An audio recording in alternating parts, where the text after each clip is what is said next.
We're calling this J&J Decision Day, more than a week after the vaccine's distribution was paused because of those rare but dangerous blood clots in now 8 people under the age of 50. If this panel, this advisory committee on immunization practices, decides the vaccine's benefits outweigh the potential risk, then the government is likely to end this pause. How important is that?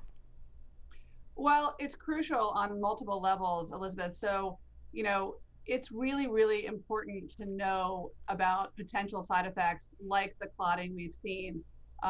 Before they pulled the J&J shot, as you know, 6 people out of 6.8 million vaccine recipients developed, very, very serious blood clots. So that is the kind of information we need to know about and to study to be able to have vaccine confidence and for the public to trust the process of vaccine, analysis.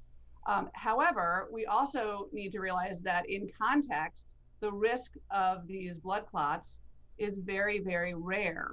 So, the FDA and the CDC are threading a very tough needle here, right? Trying to inspire hope in the vaccines because they are extraordinary life-saving measures, while making sure we're cautious and giving people the appropriate information they need to make an informed decision for their own personal health.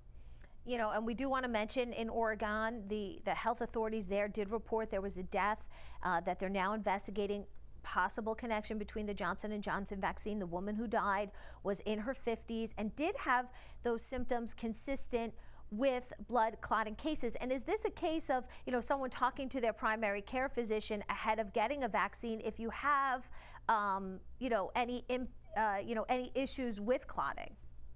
Yeah, so here's one of my main takeaways from this is that, the job of the primary care doctor and is to help put data into context, to marry broad public health advice and the issues and information we're seeing, in the news and on Twitter, and then to put that into context with your unique health situation. So yeah, there's no substitute for talking to your doctor and finding out, is this vaccine appropriate for you? At the same time, in a very, very general public health way, I would say that, the J&J shot is a wonderful, wonderful vaccine.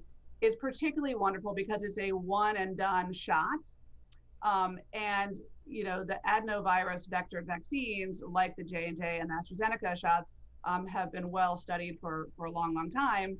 And, it's really, really important that we deploy vaccine doses, that we surge doses to the most vulnerable populations, and to get shots in arms. But at the same time, patients need to know what they're getting, and they need to understand the nuances of these important pharmacological interventions. And I